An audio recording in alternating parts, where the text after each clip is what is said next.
Good morning, Tartaria, Australia. We're back. We're back with Michelle Gibson in our little series, part two. Good day, Michelle, and hey, Mr. Autodidactic. How's everyone today? Good. Doing great. Doing great? Been looking forward to this part Excellent. two. So, Michelle, Two. just out of curiosity, tell us one interesting fact about your actual life. Oh my gosh. Mm. Where do you live? Where do you live in No America? pressure.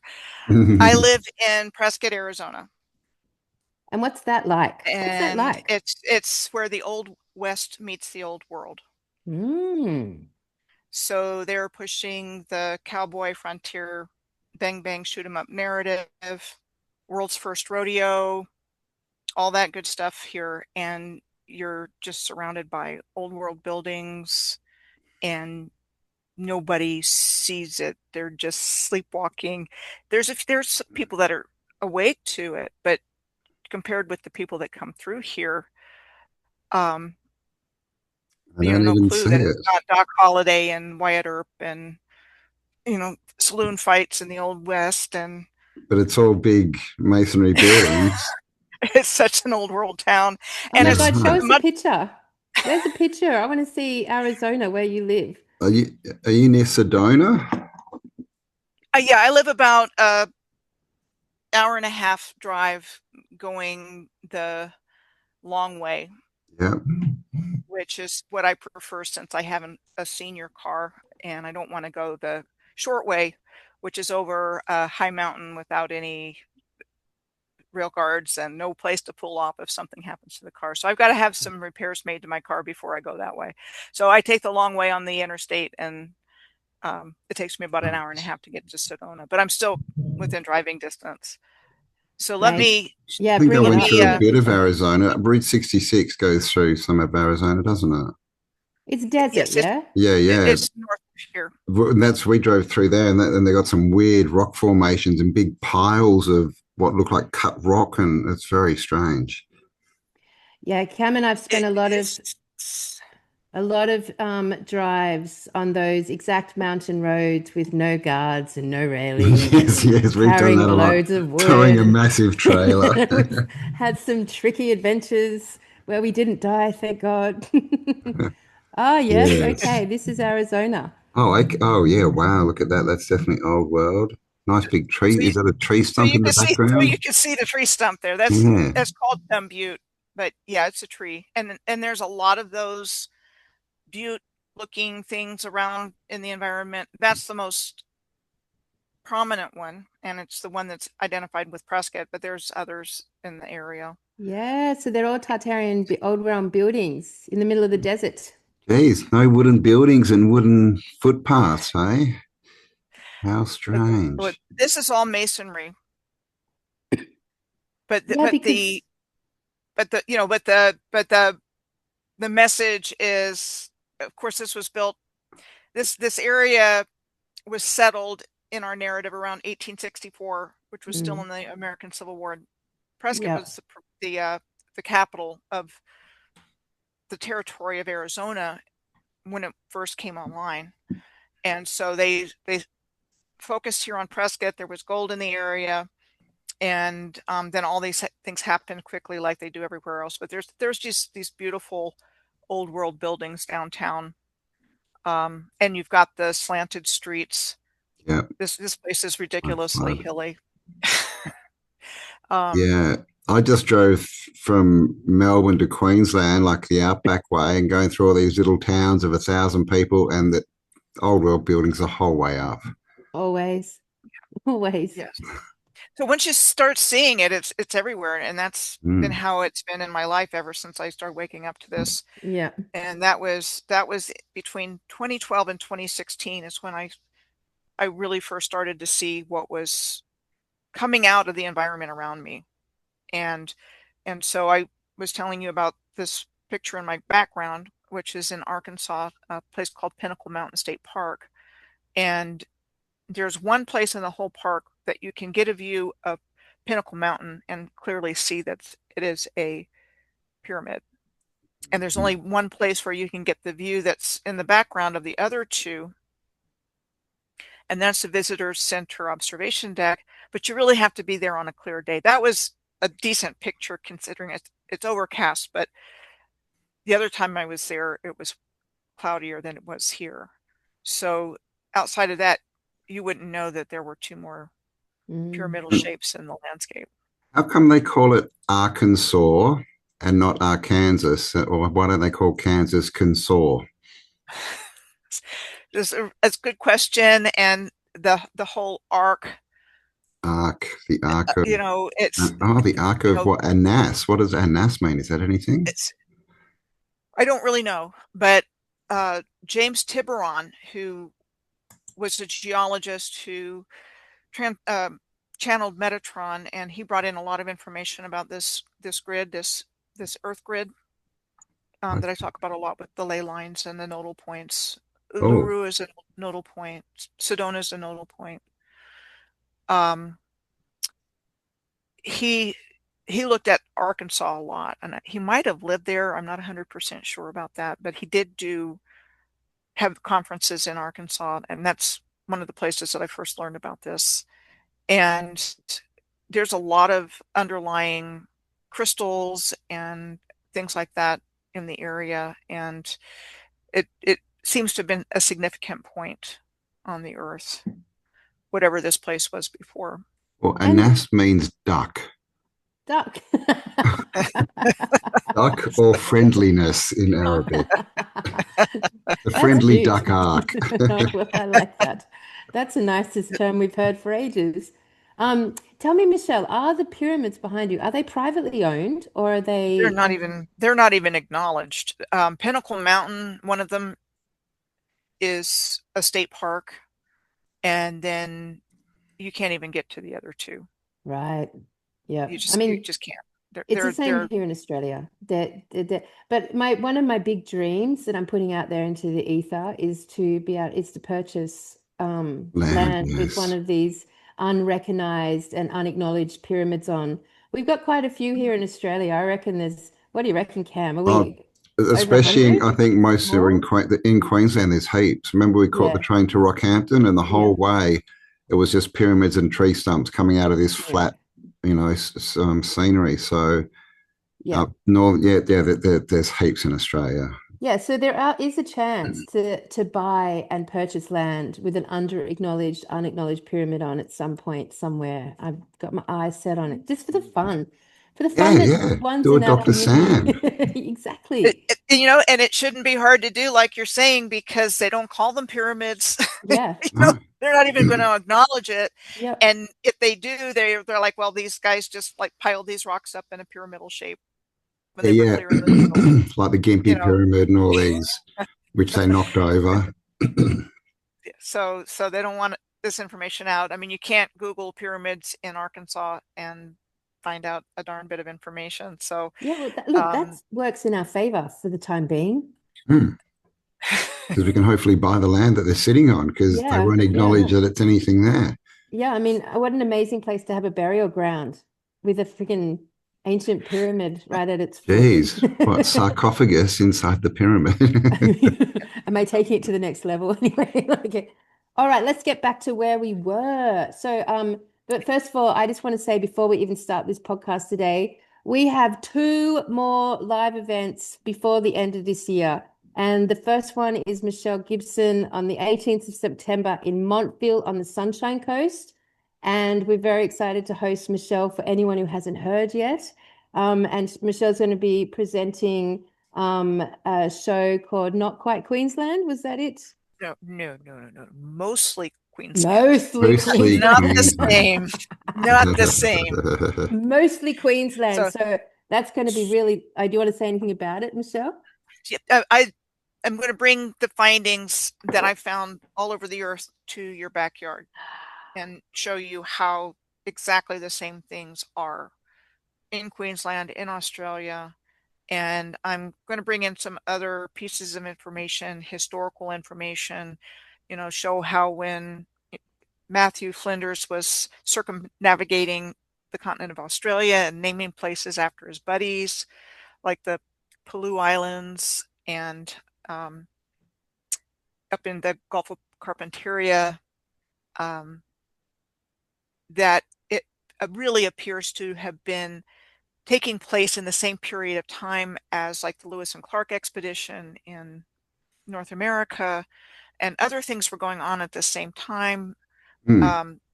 DuPont was setting up in Delaware with explosives, and the Ames Shovel Shop was setting up in Massachusetts. And this is all the same time. It was 1803. Well, need those shovels to dig out the railways, right? And everything else. And all the buildings. They had stuff to dig out. And that's what our history is about. They're claiming the land. They're going to see what's there. They're coming up with their stories to explain everything. Well, And that's all really getting started in the early 1800s. So it's a very similar timeline, right? You got 1776 for the creation of the US, or the USA, I should say. And we've got 1778. No, 1788, isn't it? So 12 years.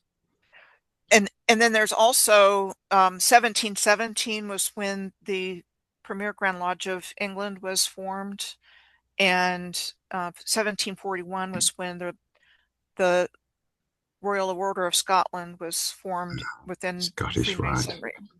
Yeah. And so I've kind of focused on the 1717, 1741, but it's all lands in the same time period. And then you have Adam Weishaupt forming the Bavarian Order of the Illuminati in 1776, the same year as. Same year. And there's rumors that he and Washington were the same. Oh. You know, that's out there. Oh, Now, haven't again, seen Fittest Flat Earth to do that one. Can you look it up and verify it? No, but that's something that I've certainly encountered. Yeah, right.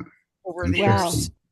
It's going to be a really big treat for Cam and I to actually be able to watch another researcher perform and present. Like, we just never get that opportunity. So I'm super excited to be part of the audience, in fact, Michelle, to watch you present this information. And I mean, I have to say, if you're an Australian truther, I would be making the effort. This is a very rare one-off event. I would truly be making the effort to get down.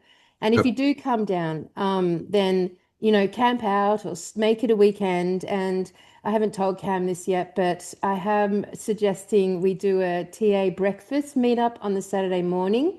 Michelle will be unfortunately having to go to the airport, but Cam and I'll be there, and just to have a casual breakfast, I think of anyone who's come up for the event would be really fun.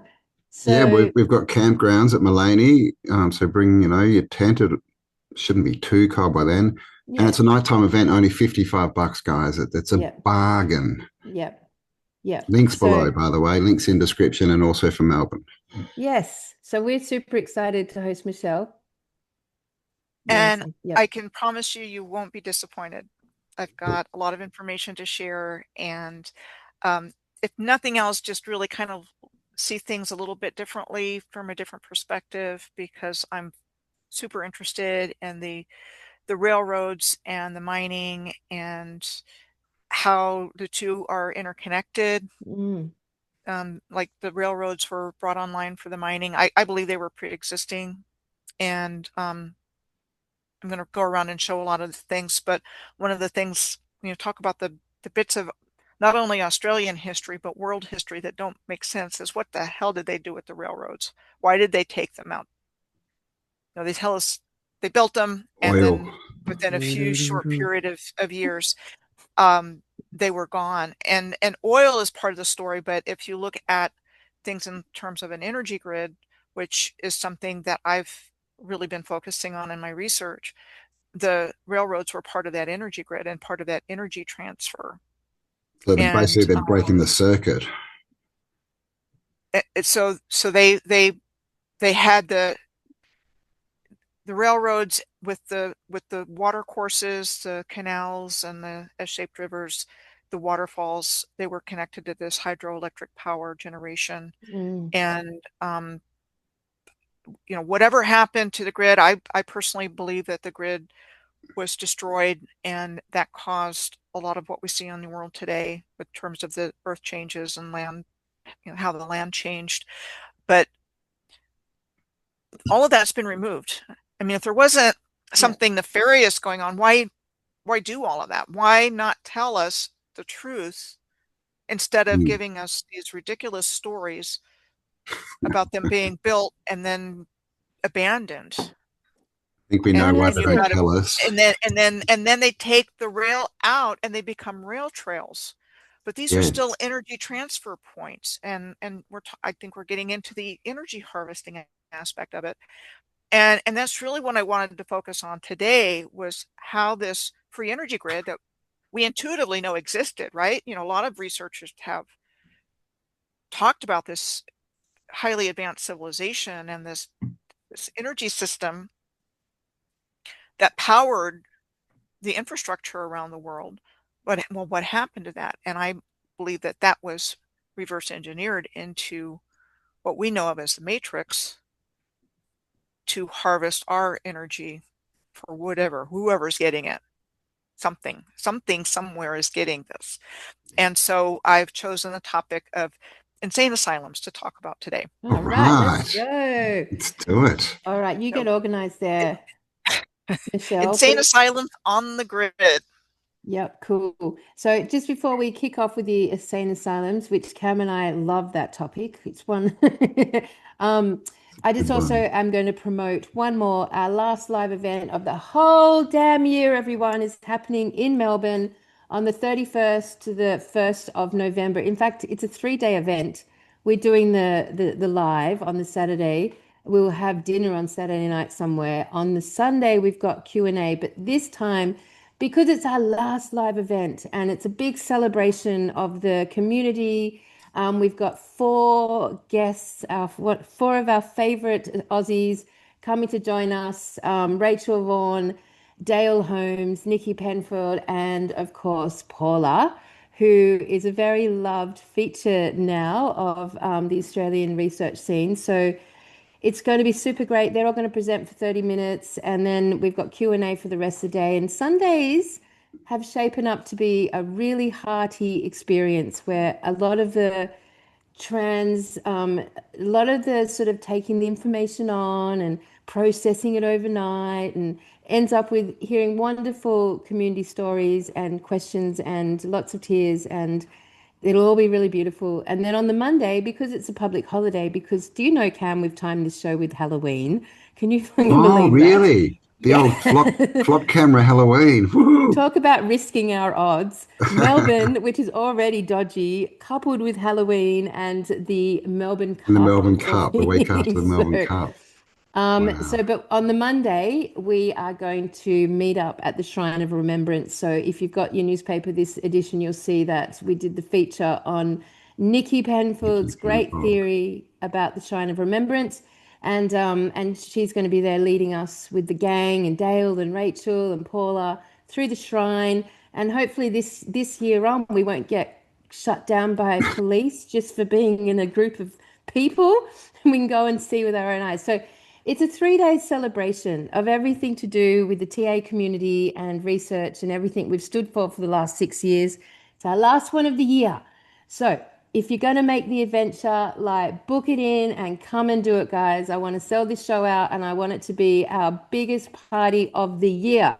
So that's my last promo for the day. Yes. All right. Link below. Let's go. And I just want to give a shout out to Rachel.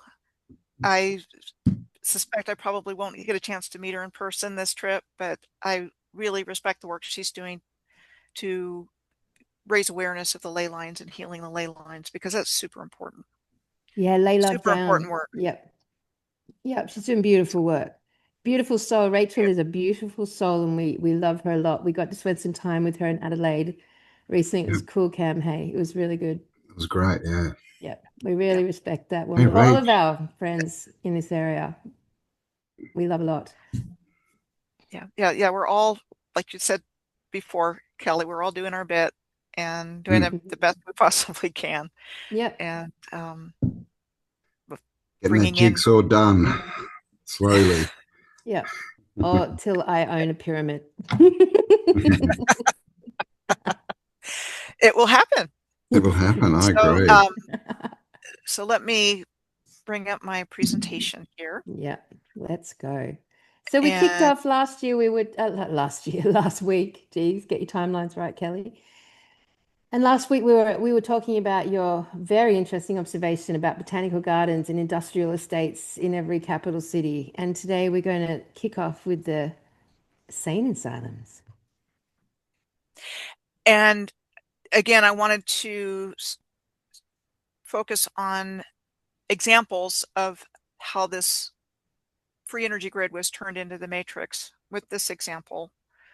And in the last one, I was looking at the comparison of the layout of Tokyo and Melbourne.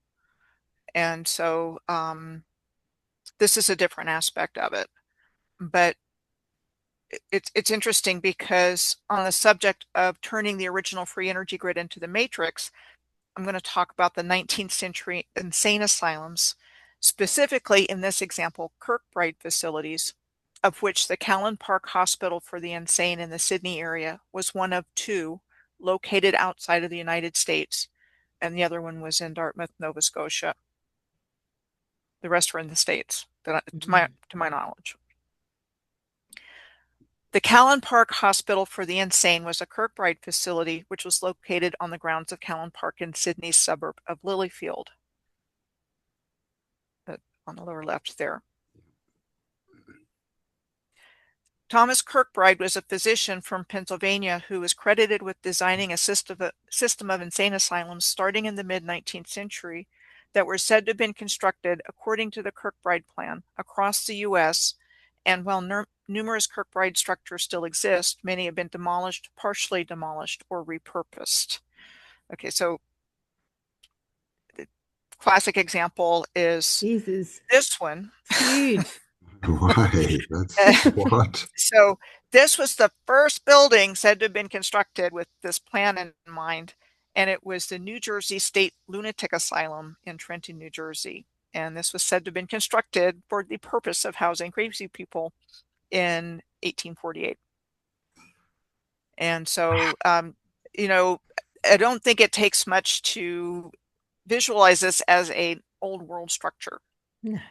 It had a very different purpose originally. It would have had a purpose on the grid because all architecture had a purpose on the grid, on this energy grid. It's got a very specific layout, hasn't it? Yeah. And so, for example, Callan Park Hospital for the Insane first opened in 1878, and it hospital in 2008. And the former Kirkbride complex housed the Sydney College of the Arts from 1992 until 2019. And it still houses Writing New South Wales, which provides a variety of services to writers, and the New South Wales Ambulance Headquarters and the Callan Park Landscaped Public Parklands are the third largest in Sydney. So getting back to them being repurposed, and everything I know about these insane asylums, there was nothing good going on in them. I'm not on the inside, no. What's You know, Cam, what's the etymology of insane? Well, sane comes from the Latin word sanus, meaning healthy, sound in body, or rational of mind. So in would actually mean that you were healthy, sound of body and mind, wouldn't it? Yeah. So the actual opposite to what they tell us. Yeah. And I think it's fairly logical to conclude that they were not treating people necessarily with mental illness, more like they were housing and conditioning people that were like us, undesirables, you know, not going with the program, or maybe giants, or, you know, people that nonconformists, you know, people that needed to be re-educated. Yeah. You know, a lot of things that we hear in the collective today about, you know, re-education and right thought and all that kind of stuff, where we're like, no, no, no, no, no. not No, us. I think that one of the Um, biggest things is to break the chain of information from generation to generation, right? That way they can change the story. right. So again, the idea, and I'm going to go through a lot of examples here, as you'll see here in just a moment, that these old world buildings, which were part of the original energy grid, were being used for horrible things going on, Experiments. Hmm. experiments. Yeah. Yeah. And again, I'll have some examples here. Suffering. These Yeah. places are haunted. Yeah. Yep. And they They're had all haunted that. across the board. And they were very fixated on using electricity in to like see how electricity affected the brain, affected the body, the mind, what they could do with it. And then they had all that spirit technology as well, that weird technology where they were trying to contact the dead. And also I would add into that equation pregnancies. The like, putting any pregnant women in there, locking them up and, doing you know, terrible things to the fetus, the baby, the mother, that sort of stuff. Yeah, yeah, yeah. I mean, I think they were on the level of concentration camp Yeah. kinds of things going on in there, and Potentially, yeah. Connected to the and underworld. yeah, and we haven't been told the truth about whatever was going on in there. Mm. And it's like with the Jesuits. We know the Jesuits have been part of this system, and if you look at any information that you can dig up about the Jesuits, they're godly missionaries, and all indications are that's couldn't be further from the truth. Mm. Well, it And so, depends who their same God thing. is, I guess, and what the mission is. Yeah, yeah. So these same thing with these insane asylums. They were not there to take care of people and make No, them better. And There did was absolutely we, not. something very different going on, and and so with this being on the energy grid, this very low level of energy, consciousness, pain, and suffering would be going into the grid and affecting the whole the whole collective, because we're all connected. This whole civilization was connected by this grid, and I think it's one of the reasons it feels like this time of waking up to what's really going on is taken so long because of all the different ways they've been influencing our consciousness to keep it down and dulled. And this was one of those ways of how they used the grid to control us and enrich themselves and reach their goals. Because like I 100%. talked about it in the last program, they've been mining the grid too. Yes. And And let me just input here. This is a statement from Donald Trump of the Mm. last couple of months, which is President Donald Trump has proposed reopening the insane asylums as part of a administered strategy to address urban homelessness, public drug use, and severe untreated mental illness on city streets. His approach involves executive actions and federal funding shifts to encourage states to broaden civil commitment laws for involuntary psychiatric placement and reopen the insane asylums. So that was maybe Involuntary, like two eh? months ago that came out, just to bring it up to date. And I thought he was going to and, save the and world. it'll be interesting to see how this plays out, because unfortunately what we see in the world today is insanity being normalized. Yes, yes, yes. It's And true. so, what do you do when you have this Orwellian situation where there's a lot of mental illness, and everything in our world is feeding into that to accept that. And so, it's just an interesting time, because whatever was planned for us is playing out, and we're seeing that now. We have front row seats to seeing everything that they had in mind for humanity, and the level to which people have been taken down in consciousness. So with the drug use and the crime and all the stuff that we see going on, instead of, Mm-hmm.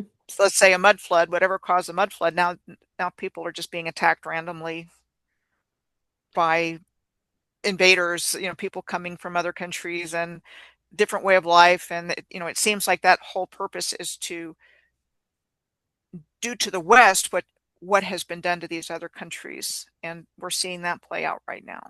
I mean, And so, yeah, sorry.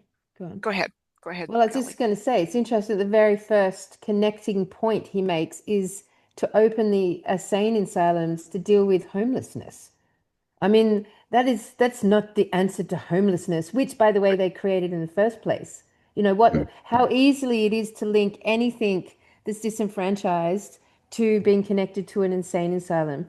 How easy it is to push all those things together under, I mean, I don't even know how Yeah. you would define an insane asylum, client.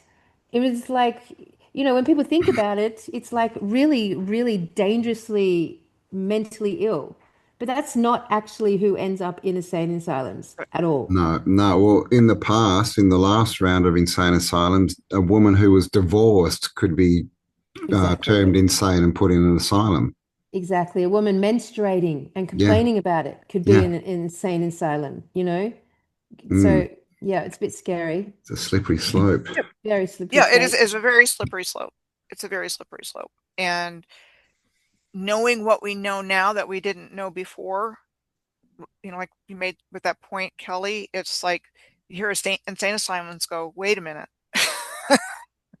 Those weren't good places. No, not good place. I mean, Ever. Well, today you could get put in there for just questioning immigration, or questioning a racial term, like it's freaky actually to well, even reconsider the opening of these. But I guess none of mm, them even really closed, did they? They just moved on to the next version of itself.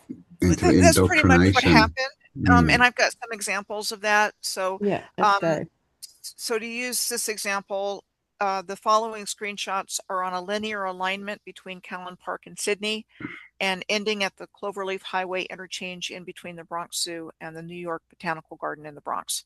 So it's a straight line that's being drawn between those two places. And I had the occasion to do a comparative analysis of an area in the Bronx based on pictures that somebody had sent me. She was traveling around the Bronx on her bicycle and telling me what each place was. And then somebody else sent me pictures of the harbor in Sydney and flying into Sydney Airport and talking about some of the places around in the area where La Perouse is. And so I was doing all of this research and just noticing the incredible similarities between Sydney and the Bronx, going right back to the 1660s-ish for being explored and settled by the Dutch East India Company. I mean, same stories going on at the same time.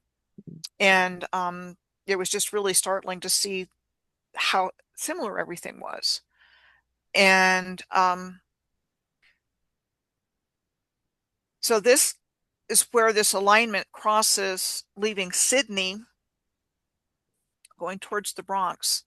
And so here it's going over or really close to Fiji, the islands of Wallis and Futuna, Tokelau, and Kiribati. Kiribati is And so then, that's that little atoll in the middle of nowhere with the biggest ships that are all registered to it, isn't it? and the international date line. In the day, yeah. And I'm sure a lot of other things. I mean, we know nothing's by accident. And again, I would look at this whole region as the land. This is where the land was destroyed and sank. Well, I mean, you can Um, sort of see it under the ocean there, right on that shot, if that's a real image. But the question is, did it happen over several different events? Did it happen under one event? I lean towards one event. Other people talk about several events, I lean but towards one. so regardless, what we're seeing now with the oceans like this, I think is a relatively new occurrence. Yeah. Agreed. in my opinion. The Yep. flood. Looking at the Great Flood. So it's crossing over the ocean blue into Baja California, where it enters North America. And this next screenshot shows the alignment crossing the United States to New York, and it goes through the major cities of St. Louis, Indianapolis, Dayton, Columbus, and Pittsburgh on its way to New York and the Bronx over here. So again, that in and of itself is kind of interesting that it would go right through, the major metropolitan area of Sydney, and then this same alignment continues on through these major cities in the United States. And of course, St. Louis had a World's Fair. They got still got bits and pieces there. World's Fairs end up on on alignments like this. It's interesting that Olympic Games show up on alignments. Oh, wow. Yes. Craters show up on alignments. Nuclear reactors show up on alignments. It's quite interesting. Wars show up on alignments. And again, I think this all goes into manipulating the grid as a very important component to this original civilization. Groom lines of electromagnetic energy that powered this free energy system that we know nothing about, but somebody does. Somebody knows all about this. Clearly, they know how to deconstruct it, that's for sure. So in this screenshot, I've highlighted 8 state hospitals, aka insane asylums, clustered around this alignment in red, as well as the location of St. Louis and Missouri directly on the alignment in yellow. So that would be here. And the St. Louis World's Fair in 1904 is one of these. So it was right in there. Okay, so the next one is going to show more of the same. And I've circled in red the 13 state hospitals clustered around the alignment. 3 in Illinois, 1 in Kentucky, 1 in Indiana, 5 in Ohio, 2 in West Virginia, and 1 in Pennsylvania. And of these 13 state hospitals, I'm only going to highlight 3, and one of Central State Hospital in Indianapolis, the Dayton State Hospital, actually maybe 4. Hang on, bear with me. The Columbus State Hospital in Ohio, and the Dixmont State Hospital in Pittsburgh. The Central State Hospital in Indianapolis, State Insane Hospital, you see it down at the bottom there. It's crazy. That is insane. Formerly referred to as the Central Indiana Hospital for the Insane, was first established in 1848 for patients anywhere in the state because it was the only one, but in 1905 only served Central Indiana because of the establishment of other facilities around the state. God. So we're told some of the buildings on the campus were designed in accordance with the Kirkbride plan. That's so they were locking up a lot of people. Apparently so. And just the word insane, are they telling us something? Like insane basically means to be in good mental health, good physical. Are they telling us that's who they locked up? And they're all like this. They're all massive complexes. There are that many, that many so-called crazy people needing institutional care, or was there something very different going on? And I would suggest something very different was going on. Yeah, the healthiest, most sane, most connected to the ancient survivors, that's who got locked up, and I mean, this to me is like Pine Gap above the earth, where they're searching for DNA, for blood types, for how to integrate. It's one big horrible experimental offense against us, basically, I would say. Yeah, I would agree. And I would also say, how did this whole history get covered up? Mm. What happened to our grandparents and our great grandparents? So let's just say our generation. What made them forget whatever was here before that they're trying to hide? And of the ones that survived, because I think a lot of people probably didn't survive, but of the survivors, why doesn't this come down? Why do we just get the sanitized version of history that's exactly what they want us to believe, instead of hearing from our, through the family histories, Mm. what happened here? And Yeah. and I get comments when I do stuff on this stuff. I do get some very interesting comments from people that had family histories involving these insane asylums. And it was a very heavy, difficult topic. And so I think somehow this is connected with this mass forgetting, this collective amnesia about what's taken place here. Yeah, yeah, I would concur with that. I mean, like I was reading the other day on a different topic, but a CEO, this is a CEO of a massive, multi-billion dollar corporation 5 years ago. They did, and he was excited to do this. They basically removed a part of his frontal lobe.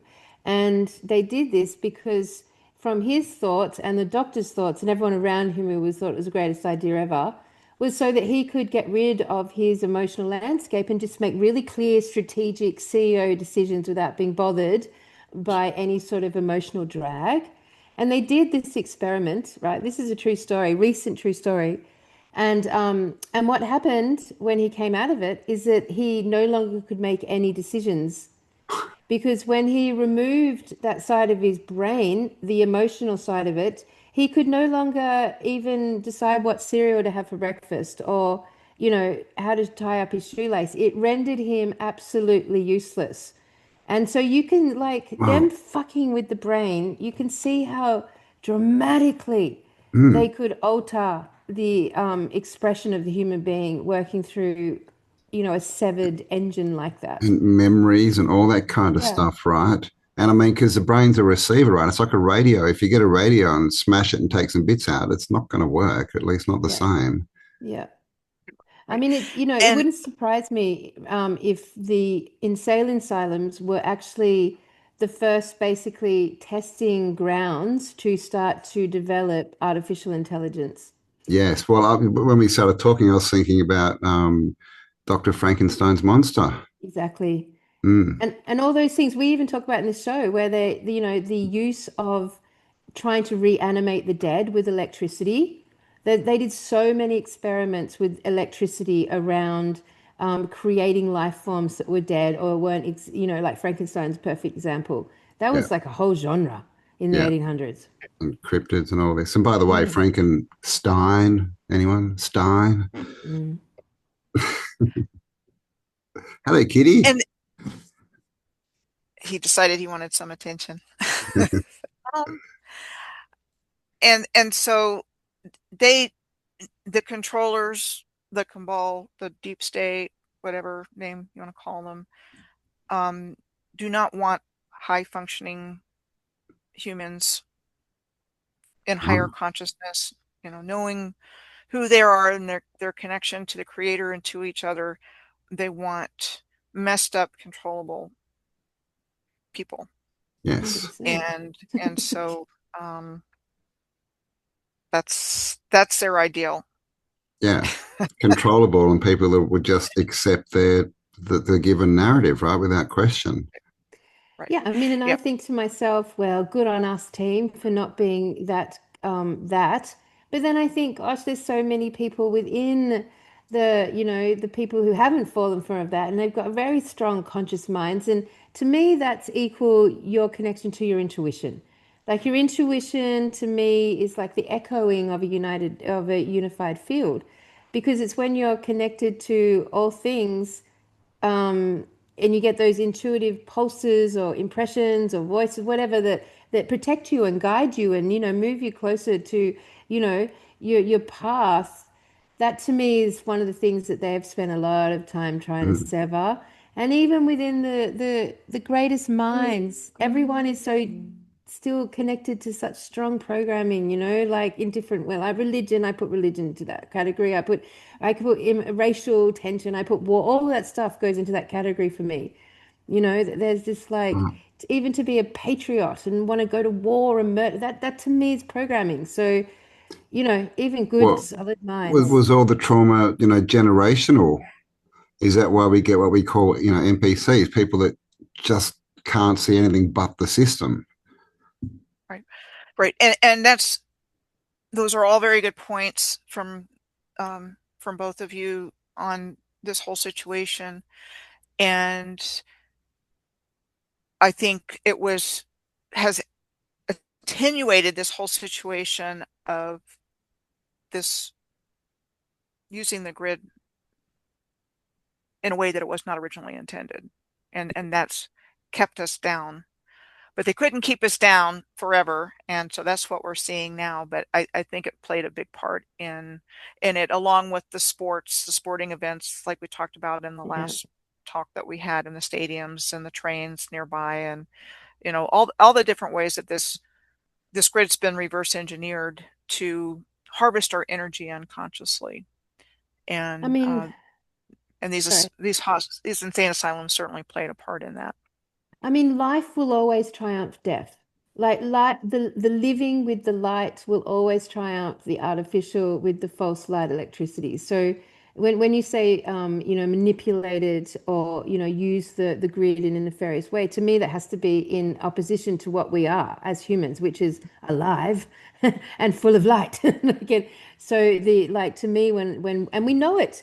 Everyone who goes anywhere near, a mental psychiatric asylum can feel the forebodingness, can feel the death, can feel the undertones of the unliving, can feel the absence of light. You Mm. can feel it. It's like it's so obvious and anywhere in the world, I think anyone of the living and of the light can feel that. It's just it's Mm. And it's in the spelling too, right? Live backwards is evil. yeah. Yeah. Yep. And in many places, they've turned these former insane asylums into residential Oh, areas Of course and they have. shopping centers. And they are haunted. yeah. They tell you they're haunted. Yeah. What they've For just those, refitted the buildings, you mean, or they've knocked them over and rebuilt no, on they're top? the same buildings. Same They're the buildings, yeah. same. And the ones that I'm thinking of, they were turned into residential units Yeah, and, they've done and that shopping heaps in areas Australia. and things like that. God. Heaps and jails, prisons. They've done it to jails, to hospitals and prisons here in Australia. Like there's one famous one where we'll be doing our live show. It's near Penfield Prison Camp, and it's been turned into, Instagrammable, trendy Instagram flats. That Really? Pentridge? yeah. Well, we're not. I mean, it's not Pentridge. I can't remember, That's but there's a close to one of jail. the jails. Wow. Yeah, where we're doing our live show, where we should actually go and have a look at it because it's been turned into residential. And what idiots! I'm sorry, but if you choose to sign up to that and be haunted for the rest of your days, you're an idiot. Yes. So I'm going to show you in this next slide this place. The Central Indiana State Hospital closed for good in 1994 and was known for scandals regarding patient abuse over the years of its existence. And so you've got these cartoon-like images of the Indiana Crazy House and whatever they're doing to that guy there on the floor that they have to hold him down for and punch his head, I guess. That's kind of what it looks like. He's going, holding his throat, and his Yeah. fist is raised above his head. Or he's shoving Um, something into his head. I don't know. It's my God. and then even on the sign here, it says, since the hospital's opening, lack of funding and understaffing led to patient abuse and neglect. And the superintendent attempted to rectify this and burned patient restraints in a bonfire. There was this 1883 groundbreaking pathology lab opened, served as state teaching hospital, and renamed Central State Hospital in 1927 and closed in 1994 with the goal of community-based care. You know, and the worst thing is that techniques there, and all these techniques involve electricity. I'm so like that has come out so Mm. clearly in what we've looked at. And today the same techniques are used. Like I had a friend of mine whose mother had basically manic depression. She got institutionalized and they electrocuted her. Electroshock. Yes, Mm. they did electroshock therapy. And basically, the result of electric shock therapy is loss of memory. So, yep, just saying that. That's a very new and current experience that happened in our psychiatric wards here in Australia like 5 years ago. The electroshock therapy is standard, it's normal, it's part of the deal. Yeah, I would say the same is true elsewhere. Mm. And this is one place where that took place. So this is the Dayton State Hospital in Dayton, Ohio. Cool. It was originally known as the Southern Ohio Lunatic Asylum. It was established in 1855. According to the Kirkbride plan, we're told, and again, we've got that 1850s time period where so much was taking place in our narrative along the reset lines. And treatments here included lobotomies and electroshock therapy. Of course. So just Lobotomies. running to the toilet. I'll be back. Lobotomies, I mean, imagine just deciding to cut into someone's brain. Like it's a big giant leap, isn't it? And like you're saying, effectively neutralizing that person for life Yeah, with both yeah, the lobotomy and the electroshock yeah. therapy. They're not going And to be any good for anything ever. no, and they would have known that basically within the first, couple of trials of doing that. So what were they searching for, Michelle? What were they searching for to continue to cut into the brain over and over and over again? What were they attempting? Maximum level of lower consciousness, I think. Mm, I don't think they were trying to find anything or solve anything. I think they were just removing people's abilities to think and be productive. And I mean, I see this whole thing as a hostile takeover of the earth, humanity, yeah, the grid, creation, yeah. and and and we're the prize. Humanity is the prize. And they would not have any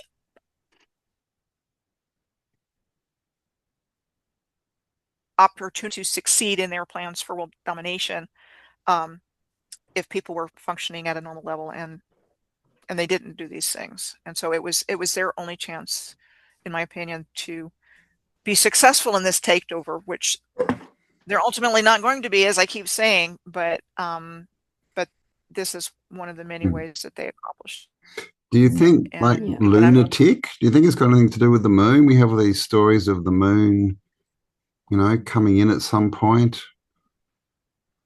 Lunatic. it seems to be a connection. I mean, Hmm. I used to do nursing home work a number of years ago. I was a social worker and activities director, and it always did. People would say, it kind of gets crazy when there's a full moon, and there seemed to be truth to that. Hmm. I mean, It's just kind of ultimately, if weird. yeah, I mean, ultimately, the theory that I'm working on, the moon would be a new phenomenon, as in, at least it was seen very fairly recently as new. Like if the trees had a canopy and covered the moon, like you wouldn't actually, but it could appear to be quite a new version of things. And that doesn't fit the narrative. So anyone who literally advocated for the new moon that wasn't always there, that could have been one of the things. I mean, it's like it's so if you can imagine the people before of the old world before that built these buildings before this takeover, they would have had to done a lot of reprogramming, and in doing the Absolutely. reprogramming used the experiments to work out how to reprogram the entire earth Yeah. and then eventually roll it out on the world stage so that they no longer really needed to, control it within these asylums. Like it just became Right. the world, Yeah. like, Right. It's like when they say they And that move it out to the community, right? It's like, don't call us, we'll call you. yeah. Right. Yeah. And that's exactly what I was referring to, Yeah. Kelly, with, insanity's been normalized. Mm. Mm. We see it every day. Yeah, we do. And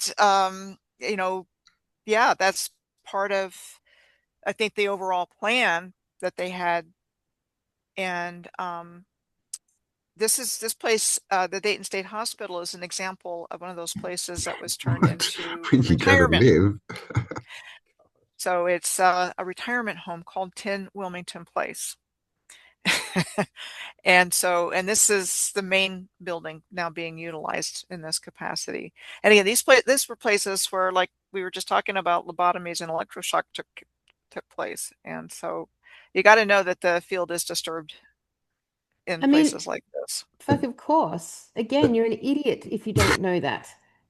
Like literally, their experiments were all to do with electricity and the impact it had on the human being. So Hmm. now we live in a world that's poisoned by these frequencies.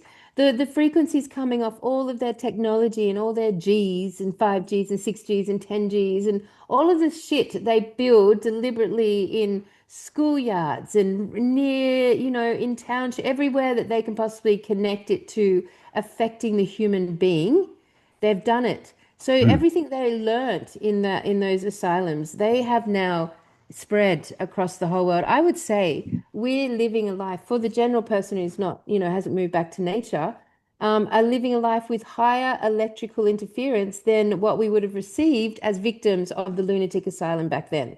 Yeah, it was training for MK Ultra, right? They're getting their MK Yeah. Ultra all together. And Yeah. if you look back at all the pandemics, they're all linked with frequency changes. Yeah. Like, it starts with radio and then it goes up, and like 5G was around 2020, Right. Right. 100%. So this example of the Columbus State Hospital in Columbus, Ohio, it was first known as the Ohio State Hospital for the Insane and established in 1838. It was the first state-supported hospital in the United States. And we're told the original building was destroyed in an 1868 fire and that it was Of course it rebuilt was. in 1877 in accordance with the Kirkbride plan. And So, treatments here also included lobotomies and electroshock therapy, and were said to have been considered the best treatment at the time. And this hospital was closed in the 1980s and demolished in the 1990s. What? And is that one building? Because that's massive. yeah, it's Exactly. magnificent. It's Yeah. like its own citadel. I mean, that's in a magnificent building, just to marvel at the building. But you know what? It always strikes me as really weird that they manage to always burn them down. Like, how does stone burn? How do these It buildings doesn't. even catch fire? Like, what is it in them that's going to catch fire? Nothing. But I mean, Nothing. we've all seen, Hawaii and Paradise and all these Jew fires, right? Where it seems to have some effect on the buildings and then they crumble and the trees don't get touched. Right. And again, why lie to us? Why come up with these ridiculous stories and not just say, well, these buildings were pre-existing and we turned them into insane asylums, instead of saying we built them to be insane asylums, when you look at it and go, No. what the heck are we looking at? And what was it before in the original civilization, which is the even bigger question, when we see this kind of consistent architecture with the steeples and the windows, the 2, 3, 4 windows, which seem to have a connection with this energy grid, um, the clock towers, what was the civilization like? I just really would love to know. I But mean, yeah. and then Yeah. again, and even this picture, you've just got this little group here, nobody else in sight on this campus. Um, it's just interesting. Getting asylum, being safe. So anyway, another example of a massive complex. Wow. And this was the Dixmont State Hospital in the northwest suburb of Pittsburgh of Emsworth. and it was originally called the Department of the Insane in the Western Pennsylvania Hospital. The department. The Department of the Department Insane. of Insane. And it was Sounds said to like a have been built privilege. as a it was said to have been first constructed in 1859 as part of the Kirkbride plan, and that it opened in 1862. All of that would have been around the beginning of the American Civil War, Three which started in years. Fort Sumner in April of 1861.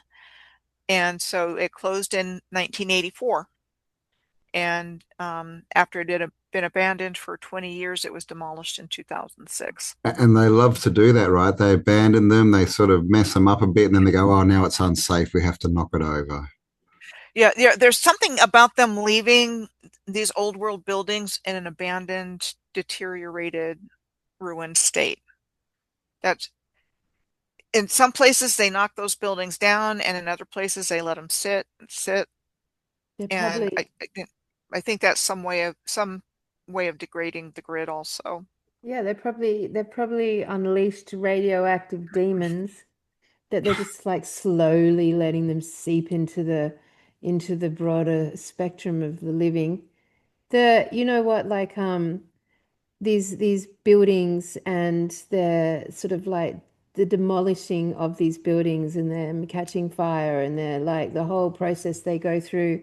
It's so repetitive. It's so every single one has a basically same story, don't they? They're just the Mhm. same.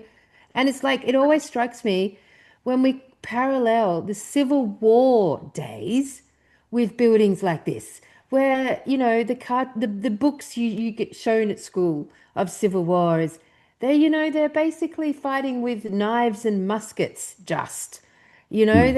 they're just like got weapons. It's all very it doesn't sit alongside buildings like this as far as the what it would take to construct a building Technology. like then the Hmm. technology versus what was going on with the Civil War. Like it's just so yeah, this is why I I think mean, all of history needs to be squashed down into like a very small time period. Exactly. And what was going on in the Civil War, really. Yeah. If you look at wow. the American Civil War and the Yes. Crimean War, what was really going on there? And I don't think it Wow. has anything to do with what we're conditioned to believe in our No. history. I think it Was was part of the more to do invasion.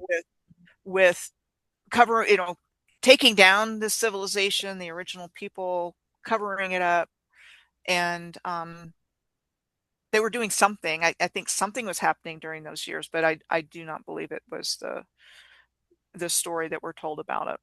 No, but I mean, war's a very convenient excuse, right, for cities being destroyed. Right. And doing something with the original civilization, some aspect of it, or maybe even digging out buildings Yeah. or, whatever could have been going on. Yeah, I mean, I've in the past when Cam and I've done shows on the asylums, I've always sort of like chewed on the concept that the whole purpose of all of this was how to have the dead inhabit the living. That has always been my like theory on the asylums. How do we get the dead to inhabit and possess the living? How do we get them to have their own vehicles, their own Hmm. bodies, and parasite? Basically, how can we be a parasitic force onto the human race? That's what I think was going on in these asylums. And are you thinking demonic entities, Kelly? Because that's what Well, comes to my mind yeah, I is mean, like demonic is the, possession by yeah, demonic yeah, the by realm. demonic. And we are Yeah, told these stories, right, of the what are they called, incarnate beings or souls or whatever that are floating around looking for bodies. Obviously, the stories are being twisted and religified, but there is that narrative out there, and that's what yeah, I think. I mean, clearly there's something that's currently in control that is not us. Right. yeah. So Right. to And that me, makes a lot of sense. That makes a the lot of sense. the asylums were basically MK Ultra, like across the world. They were the MK Ultra institutes. They were the Montauk institutes across the world. Like we've decided Montauk was like the housing home of MK Ultra, but all of the asylums would have been replicating the same thing, experimenting with electricity, how a parasitic entity can attach and take over a human host. And in doing that, wiping the memories of the living. Now, we see this play out today with celebrities, don't we? And in the media, the people who are continuing to be that propaganda face of this invasion have seem to have had similar experiences, that they don't go into insane asylums, they go into rehab. They go into Alcohol Anonymous and rehab environments and come back, or, like whatever you have to say about the celebrities. But it's never gone Reprogrammed. away. It's never stopped. And it's worldwide and has been since the invasion, really. And now, Trump's being very literal about reopening these huge, epic buildings. I don't know. Anyway, I'm sure CERN's attached to it now as well. Yeah, there's definitely a lot more to that story. Of the whole story of insane asylums, from when they were said to have come into existence, what the heck was going on in these places, and we've been talking about a lot of the different aspects of that, and that they're not good places. Something very detrimental to humanity was taking place here, and keeping us from our true natures and ability to connect with each other and the creator. And something wanted that, like you said, the parasitic forces, the demonic forces that were part of this invasion, undoubtedly. And we're not dealing with human entities in any of the things that we're talking about. I don't believe we are, and from what I gather, you don't believe that we're dealing with human entities. No, In well, terms of how we got here. they're clearly not us, right? Like They're they, not a, they don't have human morals or values or anything like that. yeah. So I mean, and these and are and and, and their biggest accomplishment is convincing us they don't exist. Yes, exactly right. I mean, these are the true concentration camps, basically, is what I would put them down to.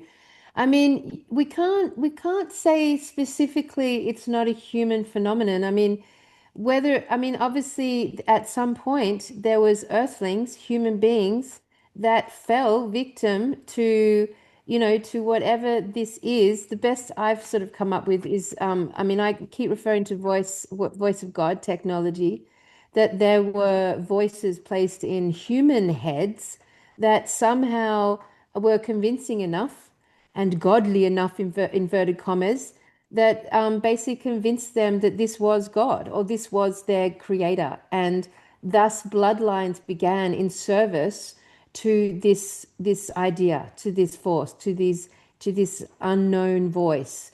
And I think, I think it could have like started the process. And I mean, I put that way back in the pre-flood world, because something felled those trees, so like, But and something had to be human of nature in order to be connected into it to begin with. So, but I really don't think it was out of earth. I think whatever this is, it's a massive imbalance in the earth itself.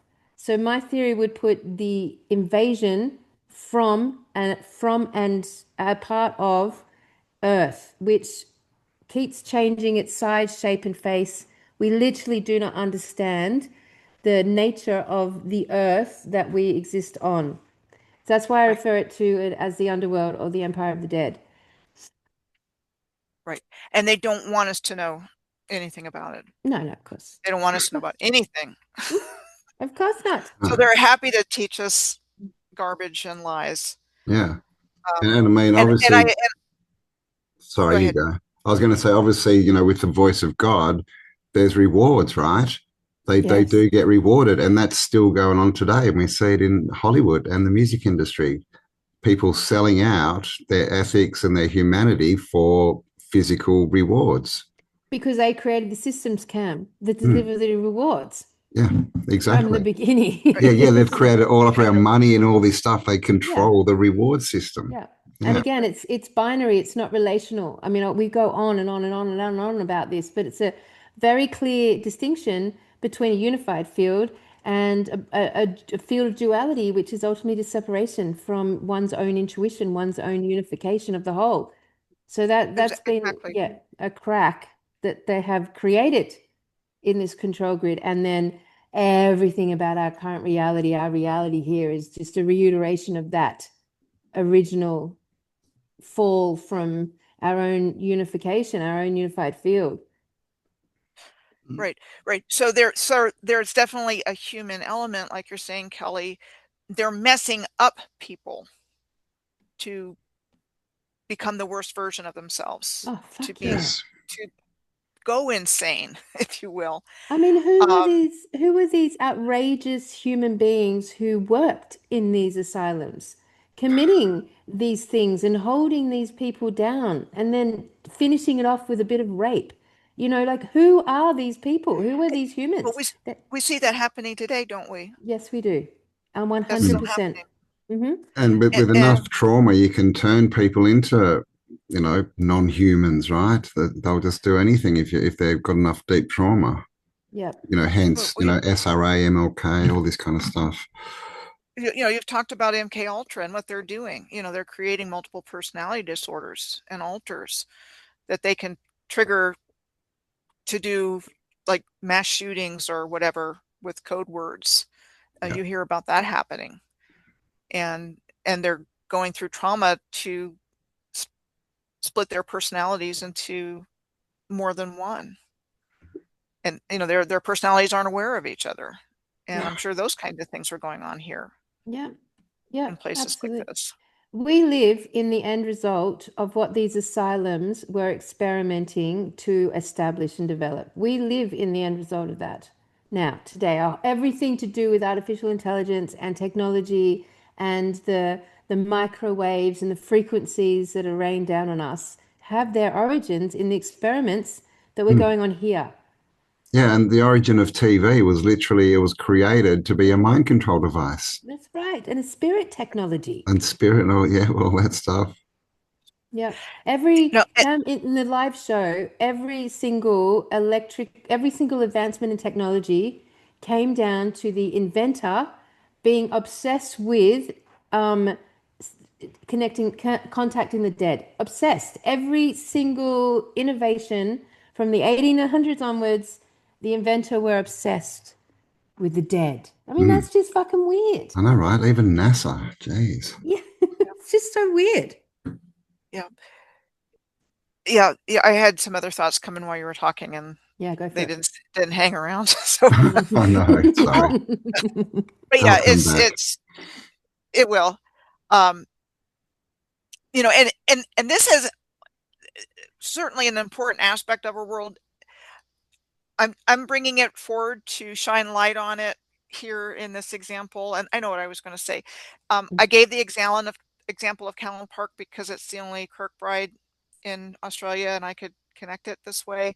But there's certainly other insane asylums and institutions in Australia, For sure. There was a massive all one in over, Melbourne, the Yarra one. Yeah. all over. So even though there's more insane asylums in your part of the world, I picked Callan Park because it was the only Kirkbride that I'm aware of. Mm. Mm. Mm. So now we're getting close to the end of the journey along this alignment from Sydney to the Bronx. So here's our From Sydney to the line Bronx. here. It sounds very exotic, doesn't it? Like I want to know about Sydney to the Bronx. So in this example, I've highlighted the Manhattan State Hospital and the Brooklyn State Hospital as being near. Ah, So yes. this was part of Blackwell's Island Lunatic Asylum, Whoa. and it first operated in the city of New York starting in 1839. And it's called Roosevelt Island today, and they're saying this is the ruins of the smallpox hospital that was here. And the only ruins in New York City to be a local landmark is what they tell us. What did they And I do? guess Fucking put a bomb in the middle of it? I don't know, How but is it you know, like that?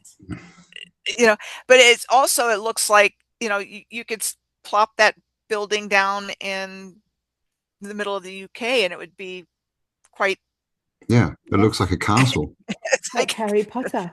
part of it, Mm. and that's the thing. There's castle buildings all over North America. I'm sure they're all over Oh, Australia, yeah, you and should see Government House. I, Mm. I, yes, yes, exactly. So, same thing, and same architects probably. No doubt. I They know probably won a competition to get in there too, right? exactly, but I do know that the supposed architect of Government House in Sydney was the same guy that was credited with this palace in the Crimea called Alupka, and it actually looks a lot like this one. In Crimea. So the same architects are getting credited with all this stuff all over the place.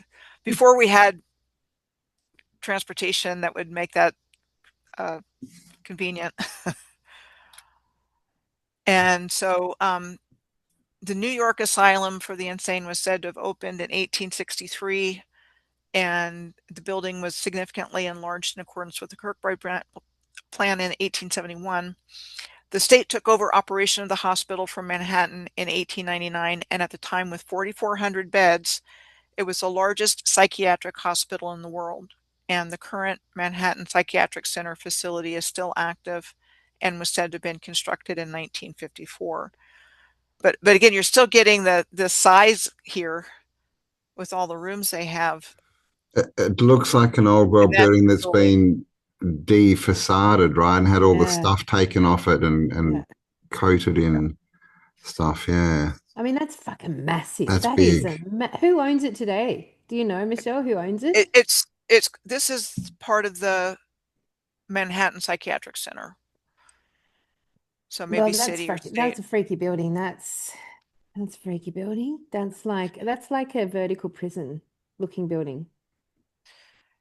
Yeah. And it's interesting to kind of see whatever's going on in here in the water. Mm, an old pier or something. That is, yeah, yeah. You got to look at Bathhouse, maybe. everything. Mm. So that's is that on an island? That's not an island, is it? That's I'm part not of sure, the Kelly. so that is that part of the landmass? That's part of New Manhattan. Yeah, it's not. It's on an actual island. I believe it would be Manhattan, which is part of, Yep.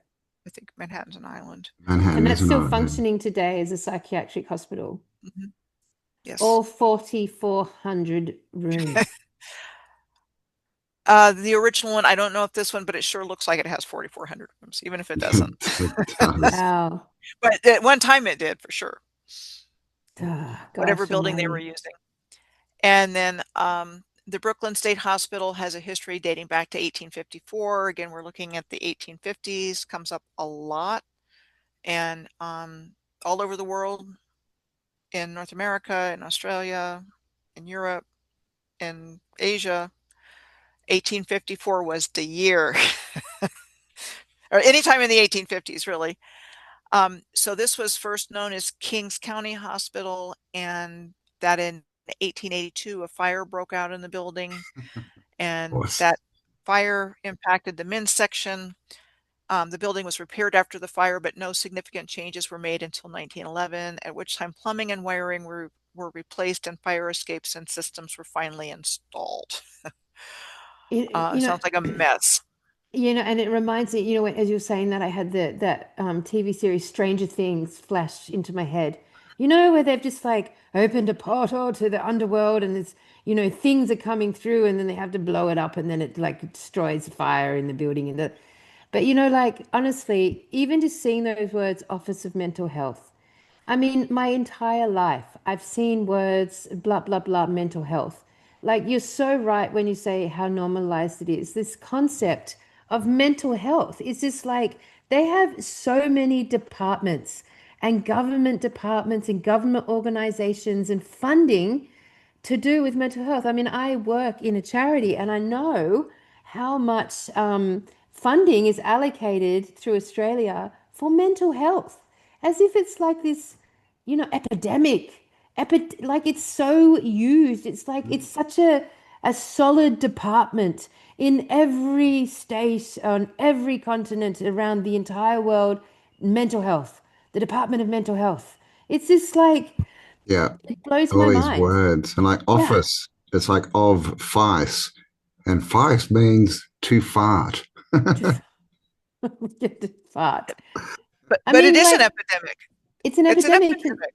and you can see, I mean, it's an epidemic in as much as the mental side of the world's been normalized, in as much as we live in the same world. That's what it where it's epidemic. But in as much as general people that you meet, it's not like I don't feel like there's an epidemic of mental health. Yes, I feel No, people are no, suffering agree. from gut bacterium issues and depression from too much sugar and, stress from their bills. But mental health, I mean, you've really got to be in a diabolical drug induced something or mass trauma, right? But you wouldn't put mass trauma down to mental health. So, the fact that it's utilized and the fact that we as a human species came out of the last 500 years from what I think was a unified field where bipolar or polarity or duality was not the case. And we've fallen into this separation. And then this concept right from the beginning that we're mentally in need of departments, mental health departments, mental health. It's like the number one thing that we are actually not. Hmm. So But it's it's just, all for our safety. They just want to help us, Cal. Come on.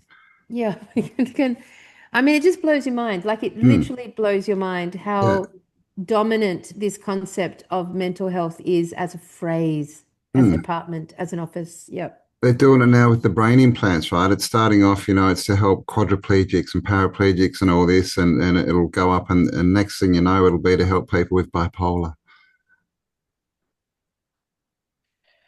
So there's a Yep. lot of variables, and and you made a great point, Kelly. I mean, we're not talking everybody, far from it, but there's certainly an element of just absolute crazy behavior that's being exhibited, that's being asked to be tolerated, that's been being asked to be reinforced, Hmm. especially when we're talking about gender identity, Oh, yeah. God. Yes. especially, you know, Yes. pushing Yeah. it on babies, wanting everybody to accept all of that, men and That's women's true. That's pretty bathrooms and locker mental. rooms Yeah. and, Well, it's got to the you point know, where parents are like not even supporting kids who are doing it. They're talking them into it.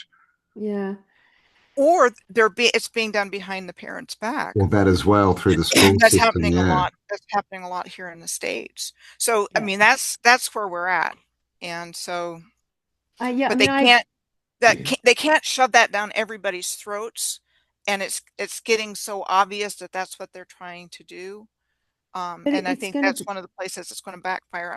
I'm sorry. Go ahead, Kelly. yeah, Yeah. no, it's true. Like sorry, I can't see your face, Michelle, so I can't see when you're speaking. Sorry. So, it's all right.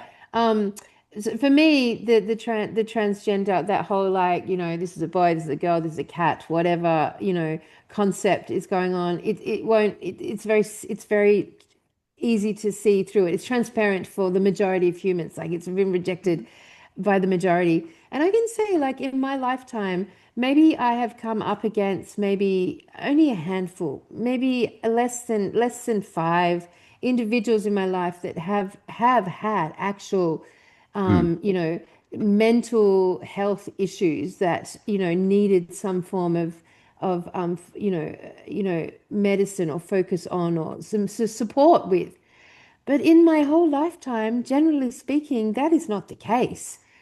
So I can't see in my experience where the 444 beds, where the 4,000 beds could Yeah, possibly have been. Yeah. 4,400, not 400, I not mean, 4,400. honestly, in your lifetimes, Cam and Michelle, like how many people have you personally known that have had a serious, what you would consider a mental health issue? I mean, I can't think I'm of at anybody. zero. I can't think of any, right? I Yeah. mean, I mean, I had a brother with mental health illnesses. He's no longer with us. Yeah. But he was able to hold a job down and function. I mean, Mm. he was mostly self-defeating, anxiety, a lot of fear, Yeah. high functioning, very smart, but when he got into adulthood, he had some things happen. And But I a lot mean, of it is but just, I'll give my brother as an example. He would not be somebody that would go into a place like this. He was able to live independently, um, for the most part. He Mm. needed some support. He needed some help with managing his money. But I mean, that's the most severe example I can think of, Yeah. and there's no way he would be appropriate for institutionalization. Yeah. I think most of it is just living in this crazy society with these crazy rules, right? It's more it's a self-talk, sort of how you see the world kind of thing. I don't think it's this, chemical imbalance. Most of them, that they tell us, and we're getting to the point now that if you're a bit shy, well, that's a mental disease. If you're a bit outgoing, well, that's a mental disease. If it's uh, everything, right? Everything's a mental Yeah. disease. Quick, quick, take the drugs, and then of Yeah. course the cure is the cause. Exactly. And It most of the issues that you would say you could know in this lifetime around mental health, they tend to be anxiety, depression, Yeah. or in my case, I've experienced people with bipolar, which and they're the three ones that I have only ever experienced. And and in the most cases, almost 99% would be healed by fixing your gut bacteria. Yes. So, like, I mean, the solutions to a wobbly state of mind tend to be something connected to your gut. So, and then one of my first partners back when I was sort of 21 years old was a filmmaker and actually made a documentary on the Diagnostic Statistical Manual of Mental Health Disorders, the DMS or something like that. I may not have got it right. And in since 1950, when it was sort of like first innovated to when this documentary was made, which was like 2000 and whatever, two or whatever, the amount of disorders, mental health disorders that were in this book, where it started like this, went from like 55 to like 890 diagnostical. And so every time a mental health diagnostic ended up in this book, then the psychiatrist could give them drugs to treat Yes, that. I was just going to So, say it's not the conditions they're fighting. They're making drugs and getting waste from petroleum and going, well, what can we sell this for? Quick, yeah, quick, let's yeah, make something up. yeah, Yeah. yeah. So, I mean, being that the human race, and that's good because, like, if we're all sitting here, and I'm sure the audience can look around as well and think, okay, well, the most mental health I've dealt with via people in my life really come down to these little things here. They're not little, but they're things there that could potentially just be cured by gut bacterium. So, as a whole, the human race do not have mental health issues. Yep. They have circumstantial trauma or Right. I mean, health we're issues. not talking one flew over the cuckoo's nest crazy. I mean, No, No. nobody. I don't think I've ever known anybody that no. fell in that category. They're all movies, right? Yeah. The worst versions of everything It's comes down to Hannibal Lecter and, and One Flew Over the Cuckoo. They're movies. They're just movies yeah. that we've been fed. Yeah. It's just like all the cowboy movies to bring that in that narrative, all the space movie, it's Yeah, it's it's all just propaganda to make us yeah. believe that this kind of stuff exists when it doesn't necessarily. I mean, a classic image that we were fed as kids, I remember, is the straitjacket. And Yes. that came out strongly with Hannibal Lecter, right? That friggin' white straitjacket, they've got to tie them up because they're going to be harmful to themselves or someone else. But I have never in And my the padded entire life cell. ever. So I think this is tribute to the human race because we are dealing with a set of insane circumstances built by an insane invader. But for the most part, the human race has maintained stability of mind and mental health. Mm, even That's after everything they've done. that's that's a great observation, and I would agree. Yeah, I would agree. because we Most can't, people, yeah, sorry. I was just gonna say, most people don't know how how bad it is. how bad it's been. Yeah. Yep. You know, in terms of these things that we're talking about, most people are totally unaware, you know, living their lives and raising their kids and going to the store and having fun with friends and doing recreational activities. I mean, you know, these things aren't a part of ordinary people's lives. Yeah, I agree. And like I will go even one step further as an acute observation, which is the new generation, you know, Charlie's age generation, who's 15 right now. That whole generation is actually being groomed for mental instability. And it's like because they're being groomed to label everything with a term. So, you know, when they're slightly uncomfortable, it's because something toxic's happening. You know, when they're having a little cat fight with their bestie, that person's being toxic and to stay away. So they're literally being groomed in a new nuance to facilitate and name toxic behavior, and not being able to acknowledge that discomfort gives strength. So I'm just making an observation. I can see generationally how they've tried to manipulate the concept of mental health and feed it through as its own genre into our vocabulary, into our concepts, into the fabric of our reality. But in no way across no generation since the flood can I see evidence that the human race is mentally unstable or lost its mind. In fact, the evidence I can see is that we're supremely stable and supremely mentally healthy because we have like survived all of what they've thrown at us to the point where there's whole genres of people like us who can sit here and actually talk on the topic of this as observers. And you can't be an observer if you're mentally insane. You have the observer comes from mental clarity. Mm. Right. Right. Like you said, they threw everything at us that they could possibly throw Yeah. at us. And we're still waking up, They must be able so to annoyed see, with us. able to see. I just have a few more slides here, so I'll Go wind it for up. it. So this in this last screenshot, we've come to the end of this alignment from Sydney, and this is the Bronx Zoo and the Botanical Garden here, and all the way along from Sydney to the Bronx, it crackles and pops with things like insane asylums in major U.S. cities. And so I just have these last two slides. One is on the definition of statistical significance, which is a determination that a relationship between two or more variables is caused by something other than chance. So this was intentional, that whole idea, as opposed to being random, Hmm. lacking a definite plan, purpose, or pattern. And that's what our historical narrative leads us to believe, that Yes. all of the Earth's infrastructure came into existence as a result of random factors, like some guy in the past bought land upon which Yeah. blank eventually became a large city. Yeah. Yeah. You Yeah. know, so when we're seeing all this stuff show up on this alignment, you know, just by drawing a line from Sydney to, I love that. And I so mean, a that's the universe. kind of thing that you do with your research. You just like connect two cities and see what's along the line. it's important. I mean, that's basically how I got here. I found a lot in that process. Mm. Mhm. Literally And connecting the dots.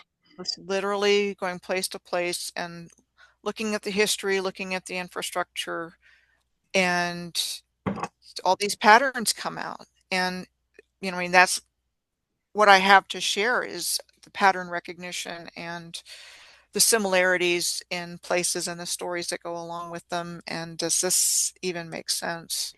Yeah. How could this possibly have just all of these similarities popped up at the same time all across the world? And, you know, again, we're looking primarily at the 19th century. If we're looking at what our narrative tells us, you know, building massive buildings in Sydney and Melbourne and Perth, and it just it doesn't make any sense whatsoever, um, because we don't even build that way today. But we And can't. they're supposed to be doing this at a lower level of tech that we're supposed to be at. Um, Oh man, Cam and I were very proud of ourselves when we managed to screw some corrugate to a friggin' home pies. Like, like It was 3 days to build a dunny. Bloody yeah, hell. 3 days to build a toilet. That's right. We were proud of that. And I think Yes. that's basically the cross standard across the world. yeah, I yeah. mean, And again, it's like, okay, so you were talking about how do these stone buildings burn, and so oh, you've got the story of the Great Fires, and they burned down all of these wooden buildings that were there, and they built back better with these masonry buildings, and then those buildings burned down, apparently, in some places. Like if you look at the Chicago fire and the San Francisco fire, and it looks like a war scene. it's almost like, I mean, the fireplaces that were in these buildings, they weren't running off wood and like the way that we do it today, they had that sort of, what was it called? That's the Radium. radium, that's right. Radium. It's almost like these fires are like an explosion from the inside, like a gas explosion, like not in the way that we would know about a building to burn down.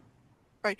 Like a directed energy Yeah, weapon or yeah, or yeah. something. I mean, and I think they use frequency for destruction also. Yeah. But I mean, your example of the fireplaces and these beautiful fireplaces with the tiles, and you know And the they big artwork above it, never with the any artwork soot above on it. it. Yeah.